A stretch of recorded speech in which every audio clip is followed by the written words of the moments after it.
Fala pessoal, tudo certo? Meu nome é Lucas Eusébio, esse é o canal SL e está começando mais um Juridiquê.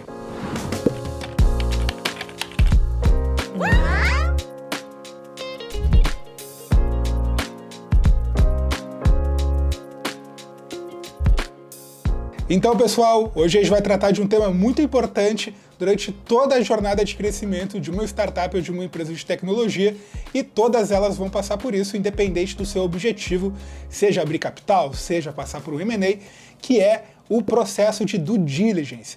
Hoje a gente vai explicar um pouco para vocês como que funciona esse processo e quais são as suas etapas, e o que você, empreendedor, pode já ir fazendo desde agora para que quando for passar por esse processo, ele seja o mais agradável, o mais ágil possível e que não seja traumático e que muitas vezes não gere um deal breaker da operação, pois você está cheio de problemas. É natural, primeiro eu queria trazer esse ponto, que durante toda a jornada empreendedora, principalmente aquele empreendedor de primeira viagem, e tá certo, no primeiro momento a gente tem que focar em produto, a gente tem que ter o melhor produto possível.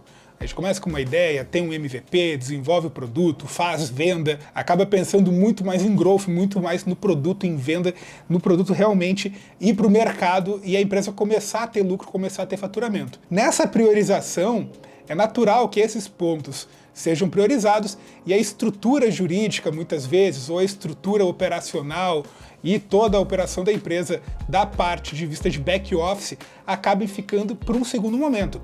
Então é totalmente natural, dentro de um processo de uma empresa que busca crescimento de forma acelerada, priorizar alguns pontos em detrimento de outros.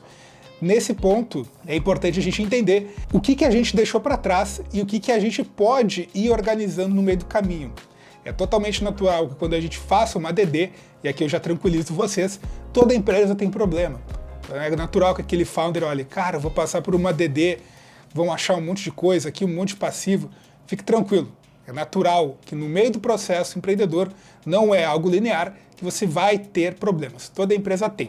O que a gente vai trazer aqui para vocês é justamente qual o plano de ação, como que eu evito ou como que eu mitigo esses problemas durante a jornada empreendedora de vocês. Processo de DD para investimentos.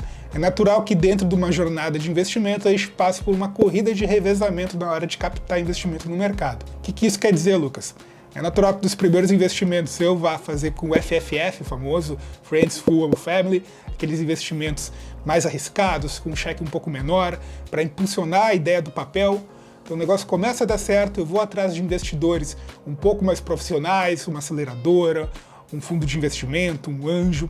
Nesse momento a gente começa a passar por uma due diligence. Então é interessante vocês entenderem que a depender do tamanho do cheque, do momento que a empresa está, essa DD ela vai ficando um pouco mais complexa. Quando eu faço uma captação com um investidor anjo, ou muitas vezes com uma aceleradora, com cheques ali de 100 a 300 mil reais, é natural que a DD ela seja um pouco mais compacta, ela seja mais pocket. A gente brinca que o investidor ele não quer nem descobrir o que você tem de esqueleto dentro do armário ou debaixo do tapete. Ele quer olhar o que você está realmente no meio da sala, que é o que você deixou, não viu, que muitas vezes vão interferir dentro do risco do negócio. Ponto importante, já vai anotando. Qual que é o principal ponto dentro do seu negócio que, independente da fase do negócio, a DD vai ser prioritária? O primeiro ponto a ser analisado, que é o que realmente traz mais risco para o negócio, é a parte societária. Por que eu digo isso? É muito comum que no societário a empresa ela não tenha acordo de sócios, ou muitas vezes tem sócio de fato e outro de direito. Então fala, Lucas, eu tenho sócio, tá, mas no contrato social é só você. Não, mas ele mora no exterior, a gente não tem nada assinado. Então tomem cuidado com a parte societária. Ter um contrato social bem redigido, não aquele modelo feito pelo contador aprovado na junta, que é um contrato pobre para entrada e saída de investidor e de outros planos dentro de stock option. Então tenha um contrato social muito bem redigido, cláusulas de exclusão extrajudicial. É o que eu comento, o combinado não sai caro, tá tudo bem quando tá tudo bem. Então cuide do seu societário. Quando você não tem controle do seu cap table, que é a sua tabela de capitalização, a participação societária, isso é uma red flag enorme para o investidor, independente do momento. Seja um anjo, seja um fundo, seja uma aceleradora. Se o seu cap table não está controlado dentro da operação, isso possivelmente vai ser um deal breaker da operação. Então, primeiro ponto, primeira dica, cuide muito bem do seu societário. O societário é o pilar, é o core business de qualquer negócio. E galera, por que eu digo isso? Por que o processo de due diligence ele é relevante para você?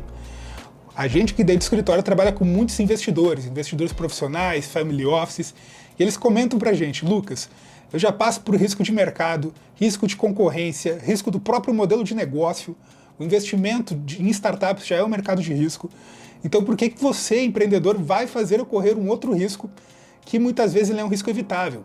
A gente comenta aqui no escritório, o risco jurídico, em 99% das vezes, ou ele pode ser mitigado ou muitas vezes evitado. Então por que você vai fazer o empreendedor correr um risco que muitas vezes ele não precisa correr? Risco de mercado, de concorrência, de modelo de negócio, são riscos inevitáveis. Ele topa esse risco. Isso faz parte do negócio. Mas o risco jurídico ele é um risco que você não precisa correr. E o investidor também não precisa. Isso vai tornar vocês muito mais atrativos para o mercado de investimentos. Então vamos lá, pessoal. Fora a parte societária que a gente acabou de comentar, a gente separou aqui algumas dicas preciosas para vocês num processo de due diligence. E aqui a gente vai falar de forma genérica, então independente do momento que você esteja, seja no early stage, seja no seed, no pre-seed, no Series A, Series B, vamos trazer aqui alguns checkpoints que você deve se atentar.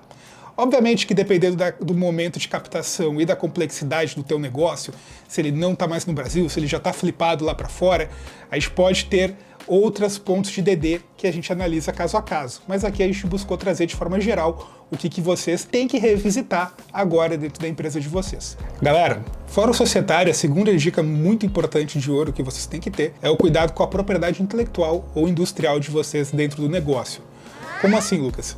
Vou trazer alguns exemplos que se aplicam basicamente a todos os negócios. Primeiro, a sua marca. Então tem a marca registrada no INPI, no Instituto Nacional de Propriedade Industrial. A marca é o caractere visual que vai identificar vocês para o mercado.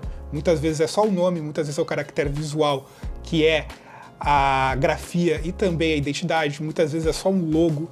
Tenha isso registrado no INPI. O registro é barato, ele pode ser feito inclusive sem advogado. Tem um manual de INPI, do INPI, bem descritivo de como faz esse registro. Então façam um registro da marca de vocês. Dentro do Brasil a gente vai estar falando de critério como a anterioridade. Então se eu tenho uma marca que eu não registrei, eu tenho outra pessoa que registrou e está usando, eu vou ser impedido de usar aquela marca. Todo o investimento que eu fiz em branding, em awareness, vai ser tocado fora. Muitas vezes o consumidor ou seu cliente que te identifica por aquela marca não vai mais te identificar e você vai ter um impacto muito negativo dentro do seu negócio. Então registra essa marca. É algo simples, não deixa para depois. Fora a marca, muito importante também, desde o início, você ter cuidado com o seu domínio. O domínio da sua URL, do seu website. Tenha isso registrado também, seja dos provedores oficiais, como GoDaddy, como Registro BR. Registre o seu domínio. É importante que dentro do domínio, uma dica muito importante, tenha ele registrado e salvo no nome da pessoa jurídica. É muito comum que na operação, no início, a gente pegue o domínio no nome da pessoa física do sócio. Mas transfira isso, faça a cessão para a pessoa jurídica. Na DD isso vai aparecer muito, porque isso é uma propriedade intelectual da empresa, não do sócio. Então se isso está no nome do sócio, isso é uma red flag muito importante que vai aparecer na DD. Porque imagina, se o sócio sai, ele tem direito ao domínio, leva todo o seu negócio, toda a sua loja virtual, muitas vezes, e ele leva com ele. Então transfira isso para a pessoa jurídica. Quando eu falei de marca, é importante, não interessa se você tem domínio, se você tem arroba no Instagram, nada disso te dá direito à marca, senão o registro no INPI. Então a primeira coisa que você faz é isso. Terceiro ponto dentro de IPI. Se você trabalha com software, tenha cuidado com o seu código-fonte. Como assim, Lucas? Boas práticas aqui que eu vou trazer dentro desse ponto. Desenvolva dentro de um GitHub ou de um ambiente controlado, muitas vezes dentro do CNPJ, do cadastro da empresa.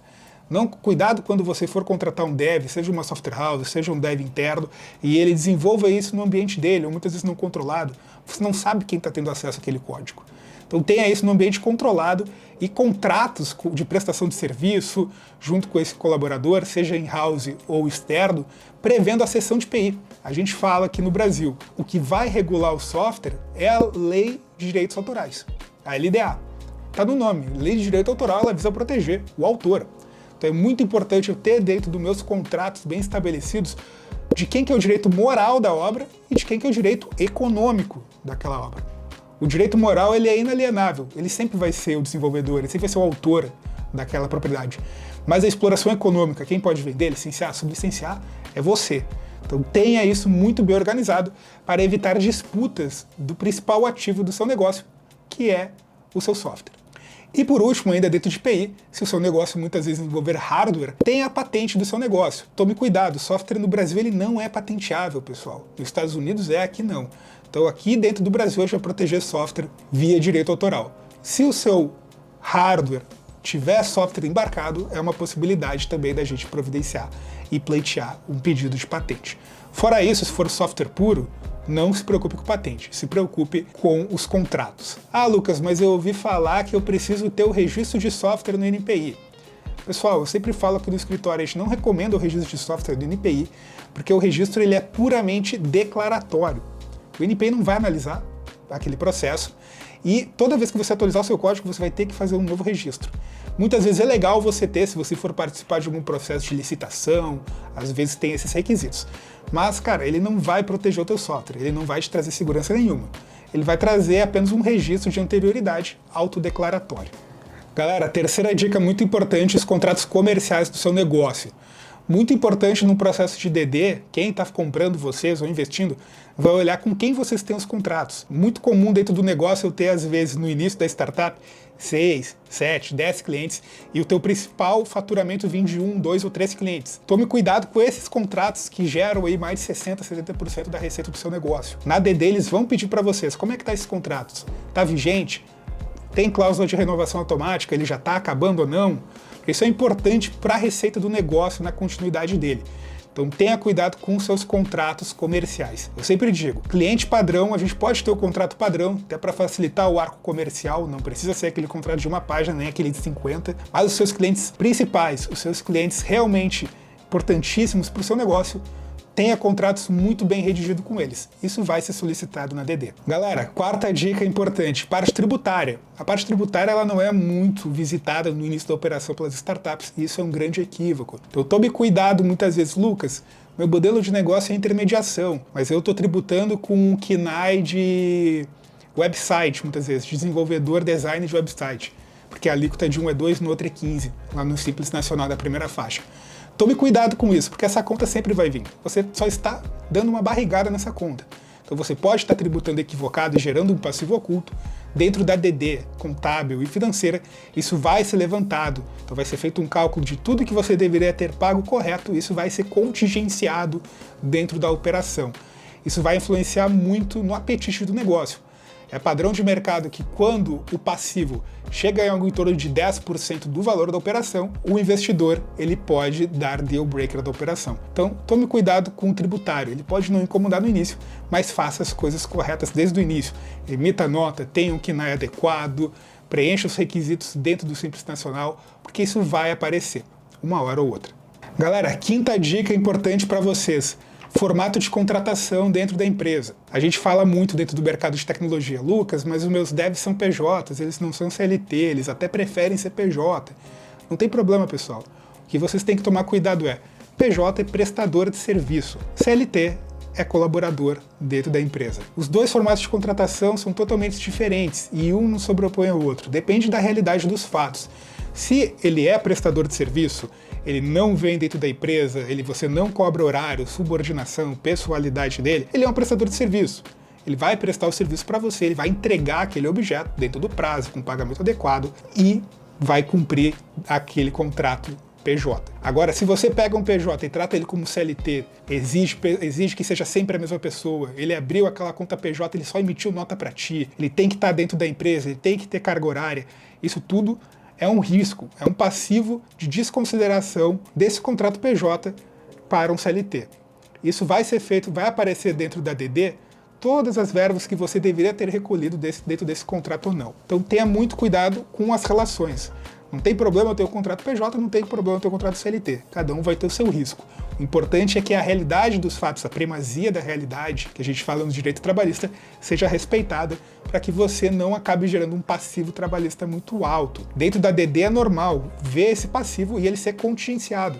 Então o investidor fala, cara, eu ia te investir 1 milhão, vi que teu passivo trabalhista é 200, 100 mil reais, eu vou te investir aqui 800 mil e esses 200 mil vão ficar retidos. Então eu vou ter isso numa conta retido, enquanto isso for prescrevendo essas ações, eu te libero. Mas enquanto isso eu vou ficar com isso retido para pagar esse passivo caso ele se concretize. Então é que nem tributário, uma hora a conta vem, pessoal. Ela pode não vir no início, a gente sabe das dificuldades de empreender do Brasil, mas a gente sempre recomenda que seja feito tudo da forma mais correta possível para que a operação ela seja mais saudável para você no futuro. Então é isso, pessoal. Essas 5 dicas são as dicas que a gente preparou para vocês nesse primeiro momento. A gente poderia aqui falar sobre propriedade dos dados, sobre a parte LGPD, sobre a parte regulatória de Banco Central, CVM, SUSEP, mas tudo vai depender do seu modelo de negócio. Então aqui a gente tentou trazer de forma mais resumida. É o que eu comentei com vocês. Nem sempre o empreendedor, principalmente de primeira viagem, vai ter a empresa 100% adequada. Isso não existe, pessoal. Então não se preocupem com isso. Mas tenham um plano, um cronograma de execução para conseguir atacar esses pontos. Você não precisa atacar todos de uma vez só. Começa devagar, começa pelo societário, vai visitar tua propriedade intelectual, teus contratos, teu tributário, tua parte contratualização dos teus colaboradores. Então vá ponto a ponto. Cuide de tudo, mas dentro de um cronograma. Isso vai ser muito mais saudável para o seu negócio. E por fim, pessoal, eu sei que pode parecer estranho a gente comentando isso, mas contrate bons assessores. Contrate um assessor jurídico, um assessor contábil bom. Isso vai te trazer muito benefício no momento de uma DD, de uma operação de M&A, que muitas vezes é a operação da vida do founder, que gastou anos naquele negócio. Então, faça as coisas certas desde o início, que eu garanto para vocês que quando chegar uma oportunidade, um evento de liquidez maior, vocês vão ter um retorno sobre isso. Então tá, pessoal, esse foi mais um vídeo aqui do canal SL. Então não se esqueça de ativar o sininho, curtir o vídeo, se inscrever no canal. Isso ajuda muito o nosso projeto empreendedor, que é feito totalmente voluntário para vocês. A gente se vê na próxima. Tchau, tchau!